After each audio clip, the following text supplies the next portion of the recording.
कि कोई संत आएगा, स्वामी आएगा, गुरु आएगा, तो हम उसको आस्था को प्रकट करते हैं, दान करते, मान करते हैं। दोनों हमारी संस्कृति है, दान करना, मान करना और सेवा करना, ये बिल्कुल है।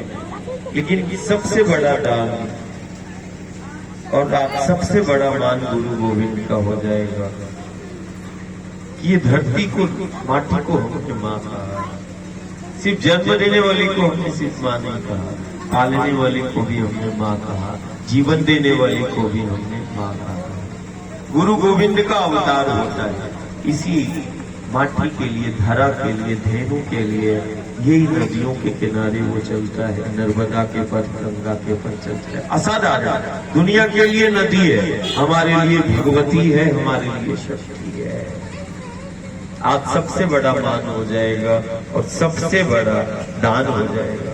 हम रोज गाँव घर से बोलते हैं कि नहीं, पैसे न चढ़ा के हमने पैसे और नारियल चढ़ाए हैं सुख शांति समृद्धि के लिए, संकट और भिन्न बाधाओं के निवारण के लिए हम नर्मदा मैया जाते हैं, हम नारियल चढ़ाते हैं, हम कोई आया तो पैसे भी हम चढ़ाते हैं।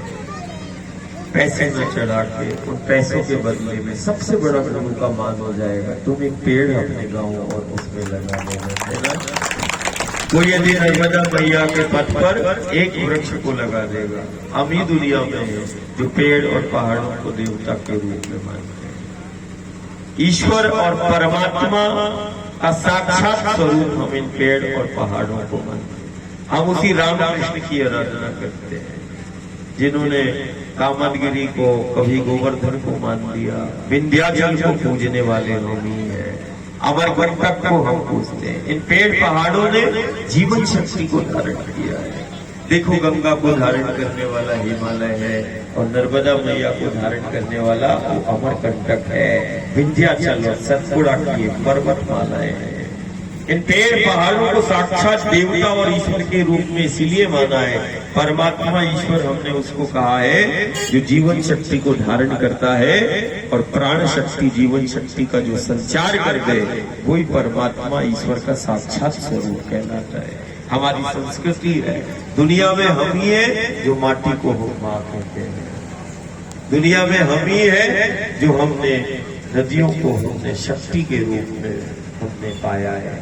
हम शक्ति को माँ के रूप में पूजते हैं, हमने शक्ति को माँ के रूप में पाया है। और देखो, बिना खाए पिए चल रहे हैं। देखो, ये माटी के एक एक कण में असाधारण शक्ति है। ये पेड़ पहाड़, इसमें जीवन छिपा है हमारा, इसमें इन पेड़ पहाड़ों ने हमारी सुरक्षा की है। सगा भी होगा तो बिठाल के जीवन भर नहीं खा पाएगा, खिला पाएगा। कोई सगा भी होगा, कोई अपना, तो वो जीवन भर हमारी सुरक्षा नहीं कर पाएगा। सदियों से इन पहाड़ों ने सुरक्षा दी है हमें, इन पेड़ पहाड़ों ने सुरक्षा, व्यवस्था और जीवन दिया है। साक्षात ईश्वर के स्वरूप है। नर्मदा की और धरती की, माटी की सबसे बड़ी सेवा हो जाएगी। किसी भी हाल में हमें अपने पेड़ पहाड़ और जंगलों को बचाना है। पैसे से जीवन नहीं होगा, पेड़ पहाड़ हमें जीवन नहीं है। मिट्टी पत्थर होती जा रही है, पेड़ पहाड़ जो है खत्म होते जा रहे हैं। हमें अपनी जमीन को बचाना, माटी को बचाना है, यही गुरु गोविंद की। यदि ये गांव है और आज गुरु गोविंद के चरण पड़े हैं, अपने इस धरा को हरा करना है। वो साक्षात देवता और ईश्वर की वो मूर्तियां हैं। ये पेड़ किसी भी कीमत पर, एक वृक्ष को लगा लिया 10 को जीवन देने के बराबर है। और यदि एक पेड़ को व्यवस्था के नाम पर काट दिया तो 10 लोगों को मारने का हमने काम कर लिया। हमें अपने गांव नगर को सबसे सुरक्षित बनाना है, सबसे बेहतर जीवन को जीना है, बनाना है और सबसे बेहतर काम करना है। आज सबसे बड़ा धर्म है अपनी माटी, जो हमारा अस्तित्व है, अपनी माटी को बचाना। इन जंगल को, जंगल नहीं जीवन है, वन है, देखो अभी संक्रमण काल हुआ, धन वाला शिकार हो गया संक्रमण का, और वन में रहने वाला संक्रमण का शिकार नहीं हुआ। वन में रहने वाला अपने जीवन को जीता चला गया, और धन का संग्रह करने वाला अपने घर में बैठ के अपने जीवन को बचाने में लगा रहा। हमें इसको सबसे बड़ी सेवा, यही धर्म है, यही धर्म है, यही सेवा को धर्म बना लो, माँ की सेवा करना है। बस यही आज युग का, दुनिया का सबसे बड़ा धर्म है, अपनी माटी को बचाना है। माटी को हमने माँ कहा है, माँ के साथ बच्चे का क्या बर्ताव होना चाहिए, माँ के साथ हम कैसे रहेंगे, देवता के साथ। अरे हमने व्यवस्था के नाम पर देवता, मठ में मूर्ति यदि हमने अलग कर दी तो मठ की मान्यता खत्म हो जाएगी। मंदिर और मठ की मान्यता मूर्ति से, और यदि इस देवता को ईश्वर और परमात्मा शिव स्वरूप हम उसको मान रहे, पेड़ पहाड़ों को हमने यदि वो देवता को काट दिया तो हमारे गांव नगर की जीवन प्रथा खत्म हो जाएगी। आज पानी धीरे धीरे खत्म होता चला जा रहा है। जिन पेड़ों ने उस जल को, जैसे शिव ने जटाओं में गंगा को धारण किया, ऐसे ये देव स्वरूप शिव स्वरूप पेड़ है, पहाड़ है, जो हमारी जल शक्ति को, जीवन शक्ति को धारण करते हैं। दुनिया में कोई संयंत्र नहीं, कोई यंत्र नहीं है, कोई मंत्र नहीं है जो जीवन शक्ति को धारण कर ले। इन पेड़ पहाड़ों ने ठीक वैसे ही धारण किया है, इसीलिए इनको शिव स्वरूप देव स्वरूप बताया गया कि जैसे जटाओं में शंकर जी ने गंगा को धारण कर लिया, वैसे इन शिव स्वरूप इन पेड़ों ने अपनी जड़ों में उस जीवन शक्ति को धारण कर लिया है। यदि पेड़ पहाड़ नहीं बचेंगे तो ये निश्चित मान के चलना, अप्राकृतिक रूप से यदि तुमने कहीं जल को रोक लिया तो वो उससे जीवन नहीं है। जल शक्ति को धारण करने वाला सिर्फ पेड़ पहाड़ है। किसी भी कीमत पे जंगल को, वन को हमें व्यवस्था के नाम पर नहीं काटना है। देखो उत्तराखंड जहाँ बद्रीनाथ केदारनाथ है, गांव के गांव खत्म होते चले जा रहे हैं। व्यवस्था के नाम पर, सेवा के नाम पर, विकास के नाम पर वन को हम मत काटे, पेड़ों को नहीं काटे।